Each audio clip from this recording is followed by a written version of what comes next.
चला चला सगळ्यांना शुभ संध्याकाळ.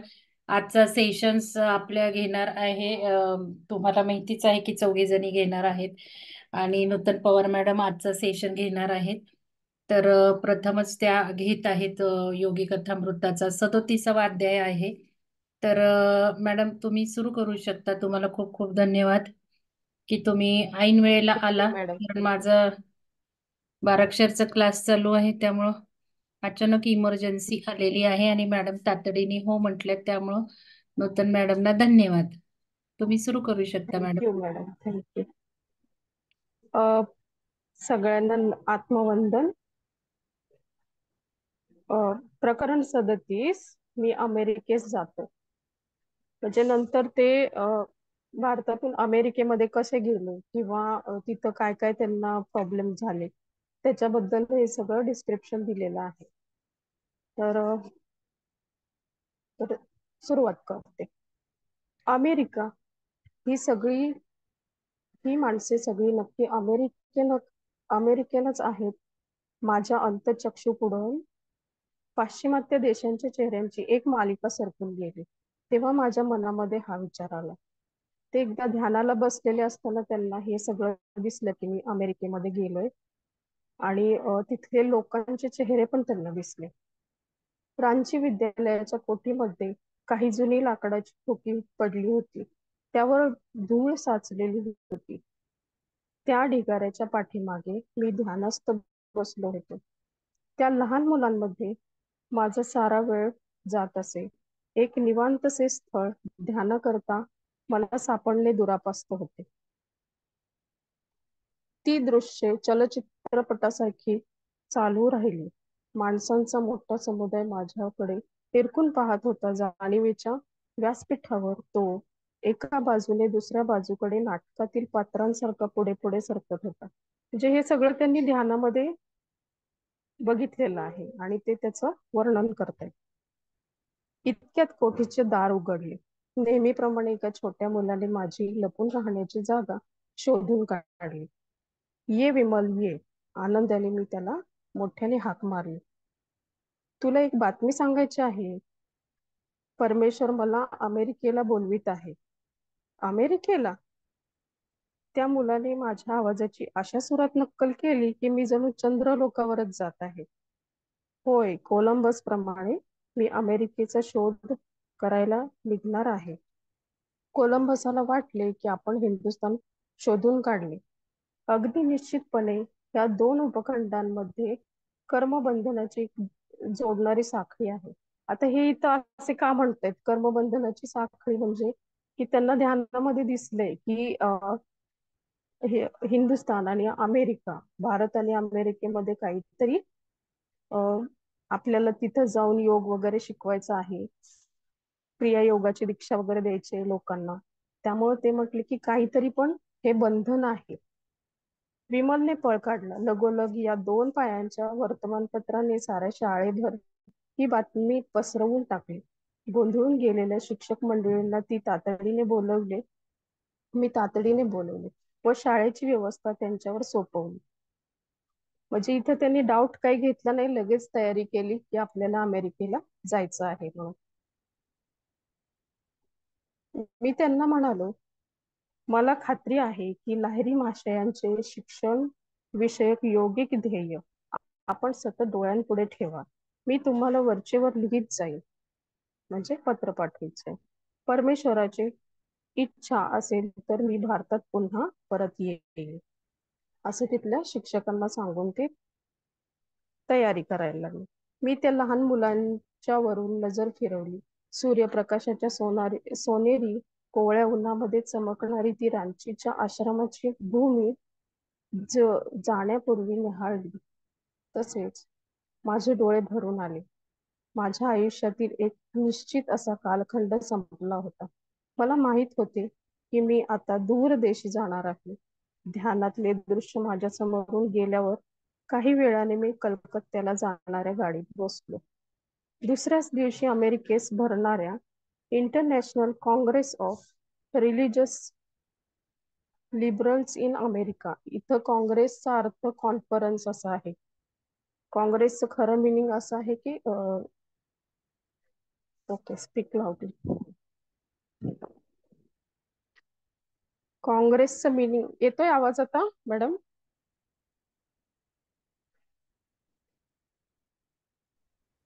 येतोय येतोय. येतोय येतोय. Okay okay, thank you. इथं काँग्रेसचं मिनिंग कॉन्फरन्स असा घ्यायचा प्रत्येक ठिकाणी. तर international Congress of religious liberals in America या अधिवेशनाला भारतातील प्रतिनिधी म्हणून मला निमंत्रण मिळाले.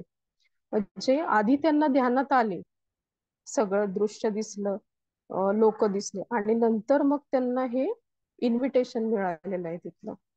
हे अधिवेशन ह्या वर्षी अमेरिकन युनिटेरियन असोसिएशनच्या विद्यमाने बोस्टनला भरणार होते.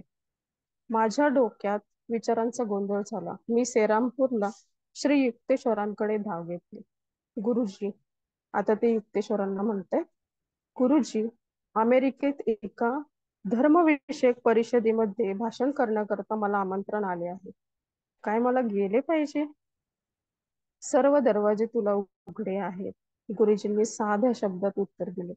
जायचे तर आत्ताच जा, नाहीतर पुन्हा अशी संधी येणार नाही. पण गुरुजी, मी घाबरत म्हणालो, मला सभेमध्ये भाषण कधी करता येते? मी कधी काळी एखादे व्याख्यान दिले असेल, आणि इंग्लिशमध्ये तर कधीच नाही. इंग्लिशमध्ये किंवा इंग्लिश शिवाय योगावरचे तुझे भाषण पाश्चिमात्य लोक ऐकून घेते. म्हणजे इथं त्यांनी भविष्यवाणी केल्यासारखी केली. मला हसू आले. पण पण प्रिय गुरुजी, मला नाही वाटत की अमेरिकन लोक बंगाली भाषा शिकतील. इंग्रजी भाषेमधील हे अडसर बाजूला सारून पुढे जाण्याकरता आपण मला आशीर्वाद द्या. मी जेव्हा वडिलांना या माझ्या बेताची बातमी सांगितली, तेव्हा त्यांना आश्चर्याचा धक्का बसला. त्यांना अमेरिका फार दूरशी वाटली. मी त्यांना पुन्हा कधी भेटणार नाही अशी त्यांना भीती वाटली. तू कसं जाणार? ते जरा कडकपणे म्हणाले. कोण तुझा खर्च करणार? त्यांनी आपुलकीने आजपर्यंत माझ्या शिक्षणाचा व माझ्या साऱ्या आयुष्याचा खर्च सोसला होता. तेव्हा साहजिकच त्यांना असे वाटले की पैशाच्या अभावी माझ्या या बेताचा डोलारा कसा कोलमडून पडणार.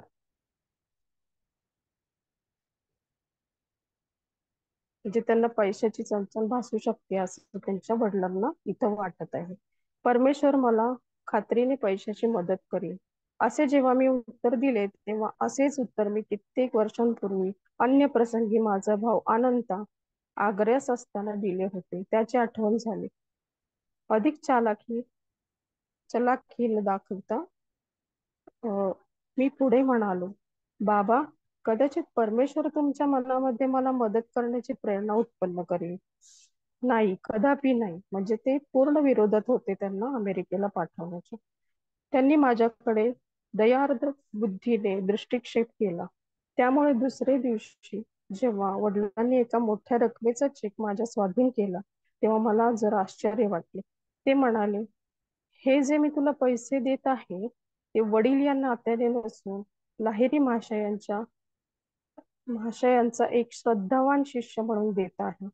तू त्या पाश्चिमात्य जगात जा आणि तेथे क्रियायोगाचा पंथनिरपेक्ष अशा योग साधनेचा प्रसार कर, ज्या निस्वार्थ बुद्धीने वडिलांनी माझ्याबद्दलची वैयक्तिक आकांक्षा इतक्या जलद बाजूला सारली, त्याने माझे हृदय हेलावून निघाले. म्हणजे एक वडील म्हणून त्यांनी इथं विचार केला नाही, तर जगाचं कल्याण कसं होईल माझा मुलगा तिथं गेल्यामुळं, असा त्यांनी विचार केला. आदल्या रात्रीच त्यांना जाणीव झाली की कोणत्याही सर्वसामान्य इच्छेने मी या परदेश गमनास प्रेरित झालेलो नाही. कदाचित या जन्मी आता आपण एकमेकास भेटणार सुद्धा नाही, वडील उदासीनतेने म्हणाले. त्यांचे वय आता 67 वर्षांचे झाले होते. मला एका अंतस्फूर्तीने असे उत्तर द्यावे लागले. म्हणजे त्यांना आतूनच ऊर्जेनीच ते बोलवले की परमेश्वर निश्चित आपली पुन्हा एकदा भेट घडवून आणेल.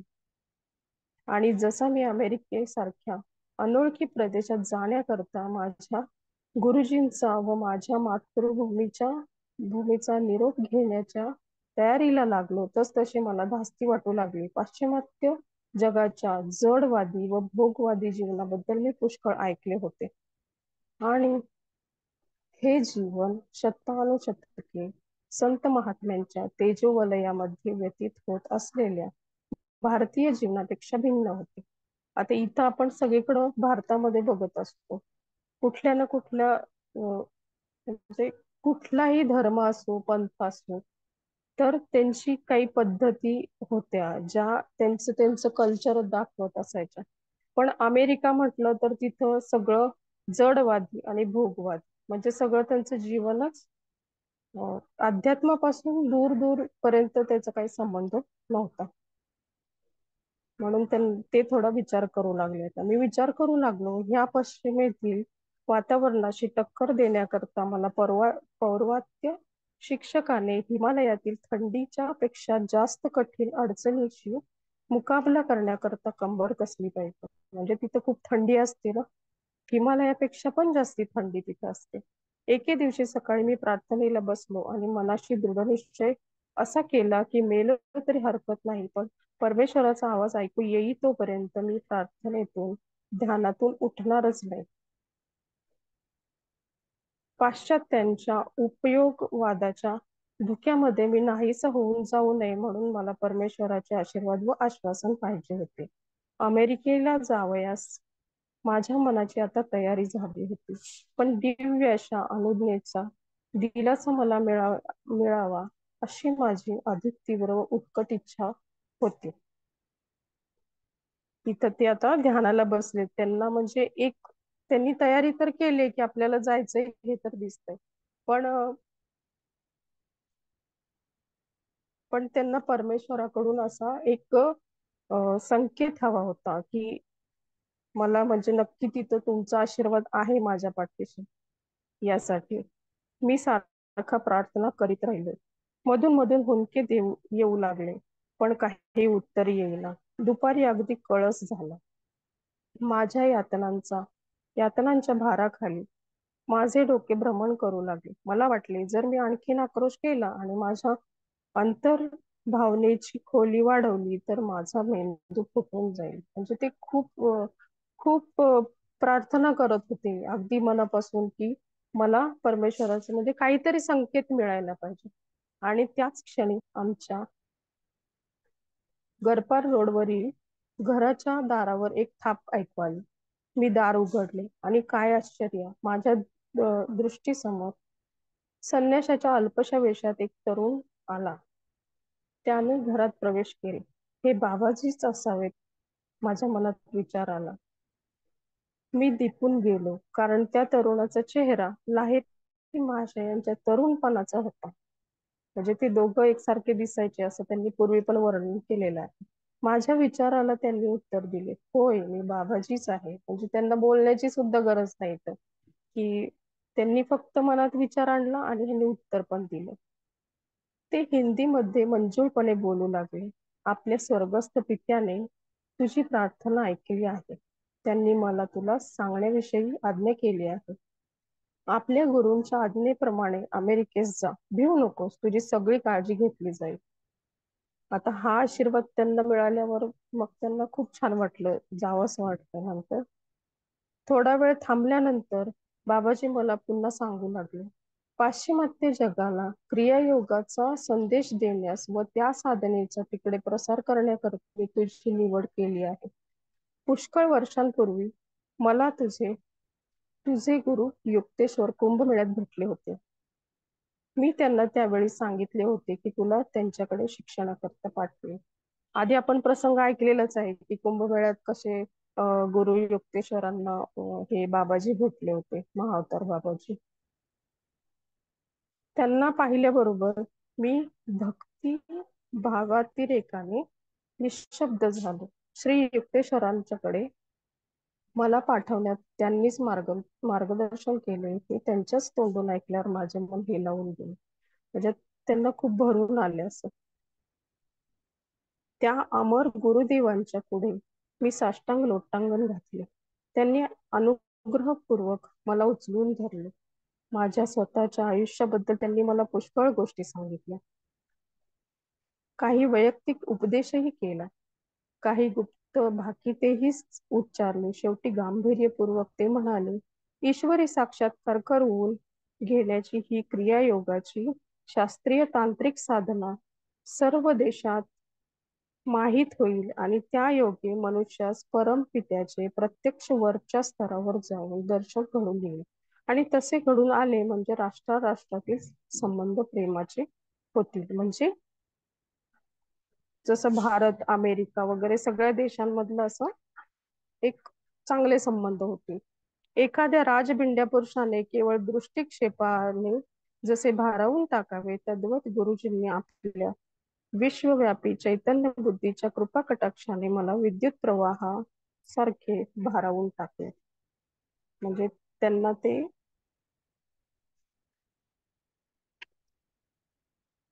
दिवी सूर्यसहस्रस्य भवेद्युगत भवेद्युगपदुस्थितः यदि भासदृशी सा स्यात् भासस्तस्य महात्मना. सहस्त्र सूर्य आकाशी विद्युत आकाशी द्युतिमान झाले जरी महात्म्याच्या प्रकाशाची करू ते ना बरोबरी. हे गीतेतला हा त्यांनी इथं श्लोक दिलेला आहे 11व्या अध्यायामधला. की त्यांना त्यांचं रूप कसं भासलं तर ते 1000 सूर्यांपेक्षाही म्हणजे 1000 सूर्यांना सुद्धा त्याची सर नव्हती एवढी त्यांची एक महान वाटले ते त्यांना. नंतर थोड्याच वेळाने बाबाजी दरवाजाकडे जाण्यास निघाले आणि म्हणाले, माझ्या पाठीमागे येऊ नकोस, तुला तसे करता यायचे नाही. बाबाजी कृपा करून जाऊ नका, ते सारखा आक्रोश करीत राहिले. मला आपल्या बरोबर घेऊन जा. त्यांनी उत्तर दिले, आत्ताच नाही, पुढे केव्हा तरी. म्हणजे इथं बघा, त्यांना अमेरिकेला जायचं किंवा काही ह्या गोष्टींपेक्षा त्यांना मुक्ती मिळावी ह्याची जास्ती ओढ आहे. म्हणजे म्हणून ते म्हणतात की बाबाजी मला तुम्ही घेऊन चला म्हणून. त्यांनी उत्तर दिले, आत्ताच नाही, पुढे केव्हा तरी. भावनेच्या उद्रेकाने मी त्यांची ताकीद जुमानली नाही. म्हणजे ते इतके भावना विवश झाले होते की ते जायला निघाले त्यांच्या मध्ये. तेव्हा मी त्यांचा पाठलाग करण्याचा प्रयत्न केला. तेव्हा मला असे आढळून आले की माझे पाय जणू जमिनीला चिकटूनच राहिले आहेत. म्हणजे हे बघा, इथं त्यांची बाबाजींना त्यांनी पाठीमागे येऊ नये असं वाटतंय. मग त्यांनी त्यांची जमिनीला पाय चिकटून राहिल्यासारखे झाले. म्हणजे त्यांना पुढे जाताच आलं नाही. दरवाजातून त्यांनी माझ्याकडे प्रेमळपणे एक दृष्टिक्षेप केला. आशीर्वाद देताना त्यांनी हात वरती उचलला व नंतर ते पुढे चालू लागले. तेव्हा माझे डोळे त्यांच्यावर आधाशीपणे खिळून राहिले. म्हणजे त्यांना तिकडं जायची इच्छा होती. काही थोड्या मिनिटांनी माझे पाय मोकळे झाले. मी खाली बसलो आणि ध्यानात मग्न झालो. परमेश्वराने माझी नुसती प्रार्थनाच ऐकली नाही, तर त्याने मला बाबाजींची भेट घडवून देण्याचे सद्भाग्य दिले. याबद्दल मी परमेश्वराचे सारखे आभार मानित होतो. या पुरातन व चिरतरुण अशा गुरुदेवांच्या स्पर्शामुळे माझे शरीर पुनीत झाले होते. त्यांचे दर्शन घडून यावे अशी तीव्र इच्छा मी कित्येक वर्षे उराशी बाळगून होतो. बाबाजींशी जी ही माझी भेट झाली तिची हकीकत मी आजपर्यंत कधी कोणाला सांगितली नाही.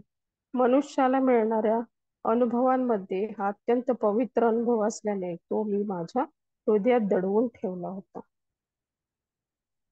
पण माझ्या मनात असा विचार आला की ह्या आत्मचरित्राच्या वाचकांचा एकांतवासात राहत असलेल्या पण जगाच्या कल्याणाबाबत आस्था बाळगणाऱ्या बाबाजींबद्दल, त्यांच्या अस्तित्वाबद्दल मी त्यांना प्रत्यक्ष आपल्या डोळ्यांनी पाहिले आहे असे सांगितले तर अधिक विश्वास बसेल. म्हणजे इथं बाबाजींची जी काही प्रतिभा होती किंवा त्यांची पॉवर होती ही दिसून आली आहे की त्यांची इच्छा नसताना कोणीही कुठलीही गोष्ट करू शकत नव्हते. अमेरिकेस जाण्याच्या आदल्या सॉरी प्रस्तुत पुस्तकातील आधुनिक भारताच्या ह्या ख्रिस्त सदृश योग्याचे एक खरेखुरे चित्र काढण्याच्या कामी मी एका चित्रकाराला बरीच मदत केली आहे. आता इथं पुस्तकाच्या स्टार्टिंगलाच पेज नंबर 8 वर त्यांचं एक चित्र दिलेलं आहे, ते मी नंतर दाखवते तुम्हाला. अमेरिकेस जाण्याच्या आदल्या दिवशी संध्याकाळी मी युक्तेश्वरांच्या पवित्र दर्शनाला गेलो. तू हिंदू लोकात जन्मास आला आहेस हे विसरून जा. म्हणजे तू कुठल्या धर्माचा आहेस हे विसरून जा आणि अमेरिकन लोकांचे सर्व काही उचलू नकोस. म्हणजे इकडचं पण तिकडं त्यांना जास्ती समजावत बसू नको आणि एक मनुष्य म्हणूनच त्यांना फक्त तू लक्षात ठेव की ते अमेरिकन आहेत आणि मी हिंदू आहे किंवा मी भारतीय आहे असं काही तू तुझ्या डोक्यात ठेवू नकोस. दोन्ही समाजातील जे उत्तम आहे ते घे. ते अगदी शांतपणे उपदेशाचे शब्द बोलले. तू ईश्वराची संतान आहेस हे समजून स्वतःशी एकनिष्ठ राहा. पृथ्वीवरती पसरलेले जे निरनिराळे मानववंश आहेत ते तुझ्या बंधूंचे सद्गुण त्यात तुझ्या बंधूंचे सद्गुण तू शोधून काढून आत्मसात कर. म्हणजे जे चांगलं आहे तेवढंच घे. नंतर त्यांनी मला आशीर्वाद दिला. जे कोणी तुझ्याकडे परमेश्वर शोधण्याकरता निष्ठेने येतील त्या सर्वांना तुझ्याकडून मदत होईल. तू त्यांच्याकडे जसा पाहशील तसा तुझ्या डोळ्यांमधील एक आध्यात्मिक प्रवाह निघून त्यांच्या मेंदूपर्यंत जाऊन पोहोचेल आणि त्यांच्या भोगवादी सवयीमध्ये फरक पडून त्यांची परमार्थाकडे वृत्ती होईल. आता हे आपण जेव्हा हे पुस्तक वाचतो किंवा पुस्तक विकत पण घेतो तेव्हा जो फोटो त्यांचा लावलाय हे जेव्हा आपण वाचून पूर्ण करतो पुस्तक त्यावेळेला आपल्या सुद्धा म्हणजे मनावर असाच परिणाम होतो की आपल्याशी ते चित्र बोलतंय काय असं वाटू लागतं. आता हा त्यांच्या गुरुदेवांचा आशीर्वाद होता.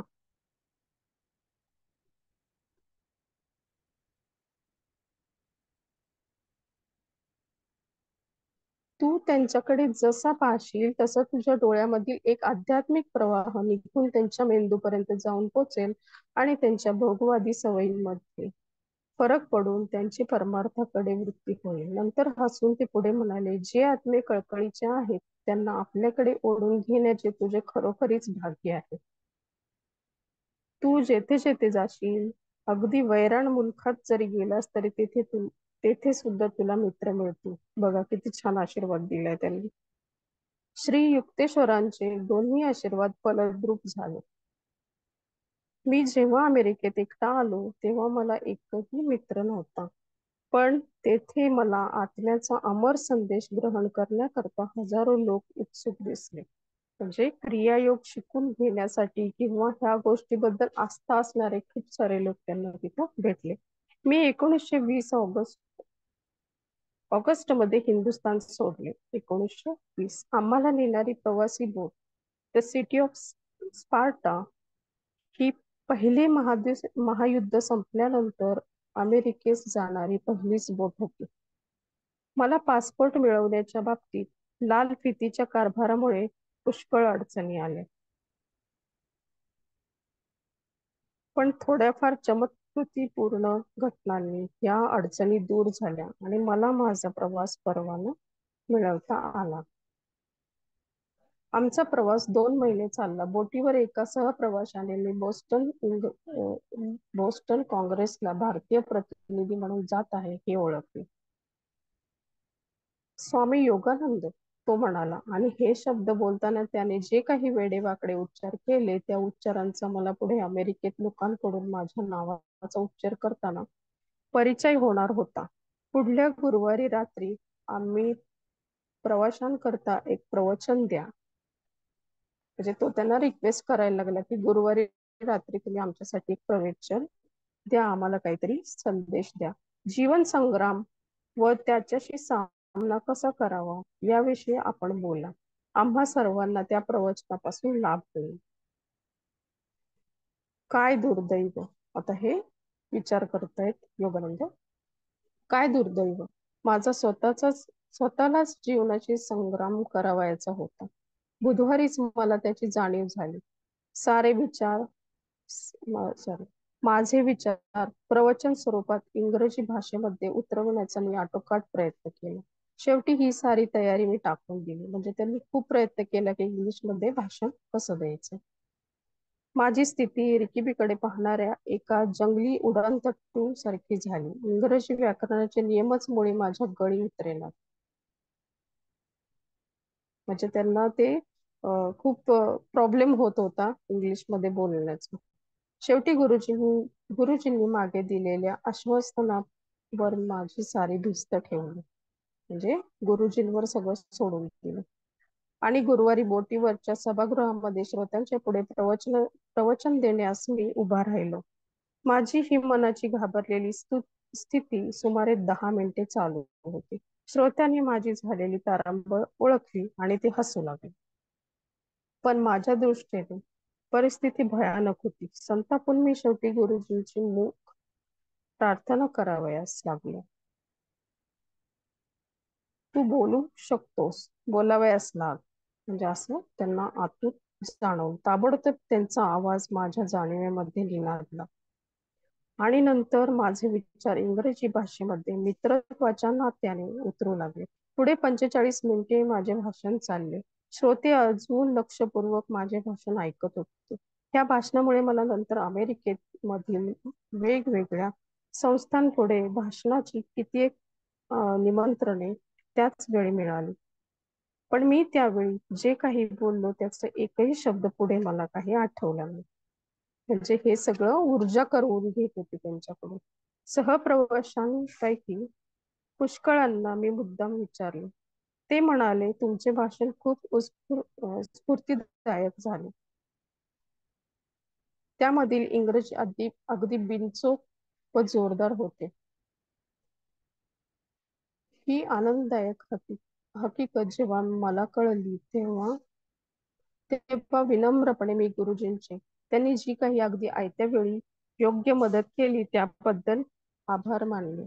ह्या प्रसंगाने मला हेही कळून चुकले की गुरुजी हे सदैव माझ्या बरोबर आहेत आणि काळ व स्थळ यांच्या परोक्षत्वाच्या शृंखला ते बाजूला काढून टाकीत आहेत. म्हणजे स्थळ काळ यांनी काहीही फरक पडत नाही. गुरुजी म्हणजे आपले गुरु जे असतील ते नेहमी आपल्याला मदत करतात. पुढे समुद्रावरील आमचा बाकीचा प्रवास चालू असताना एक वेळ बोस्टन काँग्रेसमध्ये माझ्या इंग्रजी भाषणाच्या दिव्याचा कसा फजितवडा होईल या भीतीच्या वेदना मी अनुभवल्या. परमेश्वरा, मी कळवळून प्रार्थना केली. तूच मला स्फूर्ती व प्रेरणा दे. तूच एकमेव असा माझा आधार आहे. The city of Sparta boat September अखेरीस बोस्टन जवळ धक्क्याला लागले. 6 ऑक्टोबर 1920 रोजी मी काँग्रेसच्या म्हणजे त्या कॉन्फरन्सच्या पुढे भाषण केले. ते माझे अमेरिकेतील पहिले भाषण होते. हे भाषण लोकांना फार आवडले. मी सुटकेचा निश्वास टाकला. अमेरिकन युनिटेरियन असोसिएशनच्या दिलदार चिटणीसांनी काँग्रेसच्या सभेच्या प्रसिद्ध केलेलं म्हणजे त्यांनी छोटं पुस्तक प्रसिद्ध केलेलं त्याच्यामध्ये हे केलं. अहवालामध्ये खालील प्रमाणे मजकूर लिहिला. म्हणजे ह्यांनी जे भाषण केलं त्याच्याबद्दल तिथल्या एका मासिकामध्ये आलेलं आहे. रांचीच्या ब्रह्मचर्य आश्रमाचे प्रतिनिधी स्वामी योगानंद यांनी आपल्या संस्थेची काँग्रेसला सदिच्छा आणली होती. अस्खलित इंग्लिशमध्ये आणि दमदार वक्तृत्व करून त्यांनी सायन्स ऑफ रिलिजन धर्माचे शास्त्र अशा तत्वज्ञानाच्या विषयावर सुंदर भाषण केले. त्यांचे हे भाषण व्यापक प्रसार होण्याच्या दृष्टीने एका लहानशा पुस्तकाच्या स्वरूपात छापून प्रसिद्ध केले आहे. त्यांच्या म्हणण्याप्रमाणे धर्म हा विश्वव्यापी स्वरूपाचा असून सगळ्यांचा एकच आहे. काही विशिष्ट चालीरीती आणि संकेत आपण जगातील सर्व समाजांना लावू शकत नाही. पण धर्मामधील सामान्य तत्व जे आहे ते सर्व जगाला लागू करता येईल आणि त्याप्रमाणे सर्वांनी आचरण करावे व त्या तत्वाचे पालन करावे असा आपण आग्रह धरू शकतो. म्हणजे सगळे म्हणजे धर्म रीती पंथ हे कितीही वेगळे असले तरी एक मानव म्हणून जे काही तत्व सगळ्याच धर्मांची आहेत ती सगळी सेमच आहेत. जसं की लोकांना त्रास देऊ नका, चोरी करू नका वगैरे अशी बरीच तत्व आपली सगळीकडे कॉमन आहेत, जी सगळ्याच मानवतेला लागू पडणारी आहेत. वडिलांनी उदारपणे चेक दिलेला असल्यामुळे काँग्रेसचे अधिवेशन संपल्यावरही मी अमेरिकेत राहू शकलो. बोस्टनमध्ये अगदी साधारण स्थितीत 3 वर्षे सुखात गेली. मी जाहीर भाषणे केली, वर्ग चालवले आणि सॉन्ग ऑफ द सोल आत्म्यांचे गुंजन नावाचे एक गीतांचे पुस्तक लिहिले. त्याला प्रस्तावना सिटी ऑफ न्यूयॉर्क कॉलेजचे प्रेसिडेंट डॉक्टर फ्रेडरिक बी रॉबिन्सन यांनी लिहिली होती.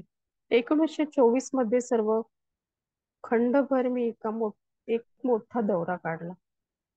प्रत्येक मोठ्या शहरामध्ये हजारो लोकांच्या पुढे मी व्याख्याने दिली. सिएटलमध्ये पोहोचल्यावर सुट्टी म्हणून उत्तरेकडील सुंदर अशा अलास्काच्या भूप्रदेशात काही काळ घालवण्याचे मी ठरवले. 1925 सालच्या अखेरीस उदार हृदयी विद्यार्थ्यांच्या मदतीने म्हणजे ह्या विद्यार्थ्यांनी त्यांना पैसे वगैरे त्याची मदत केली. 1925 सालच्या अखेरीस हृदयी विद्यार्थ्यांच्या मदतीने कॅलिफोर्नियामध्ये लॉस एंजेलिस या ठिकाणी माउंट वॉशिंग्टन इस्टेटमध्ये एक अमेरिकन केंद्र स्थापन केले. ही जी इमारत बांधली ती मला कित्येक वर्षांपूर्वी काश्मीरमध्ये असताना मनचक्षून पुढे दिसली होती. दूर अमेरिका खंडामध्ये मी मी जे हे कार्य सुरू केले त्याचे फोटो मी श्री युक्तेश्वरांकडे त्वरेने पाठवले. त्यांनी त्याचे मला पोस्ट कार्ड मध्ये बंगालीत उत्तर पाठवले. आता त्याचा अनुवाद इथं मराठीमध्ये दिलेला आहे. 11 ऑगस्ट 1926. माझ्या हृदयात राहणाऱ्या योगानंदा, आता गुरु त्याला म्हणतायत, त्यांना खूप आनंद झालाय हे सगळं बघून. तुझ्या शाळेचे व विद्यार्थ्यांचे फोटो पाहिल्यावर माझ्या जीवनात जो आनंद झाला तो मला शब्दात वर्णन करून सांगता येत नाही.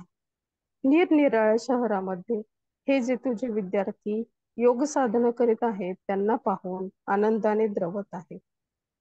भावपर भजने म्हणजे आरोग्यप्रदायी स्पंदने निर्माण करणे, योग निवारण करण्यासाठी परमेश्वराची सहेतुक प्रार्थना करणे याविषयीच्या तुझ्या पद्धतीबद्दल वाचले. ते वाचून अंतःकरणापासून तुझे आभार मानल्याखेरीज राहत नाही. माउंट वॉशिंग्टन खाली पसरलेली रम्य वनश्री, खालून वरती आश्रमापर्यंत येणारा नागमोडी वळणाचा टेकडीवरूनचा रस्ता, आश्रमाचे प्रवेशद्वार हे सर्व फोटोतून पाहिल्यावर ते सर्व प्रत्यक्ष डोळ्यांनी पाहावयाची इच्छा अनिवार्य होते. इकडील सर्व व्यवस्थित चालले आहे. परमेश्वर कृपेने तू सर्वदा आनंदात असावेस. श्री युक्तेश्वरगिरी. अशीच अनेक वर्ष गेली.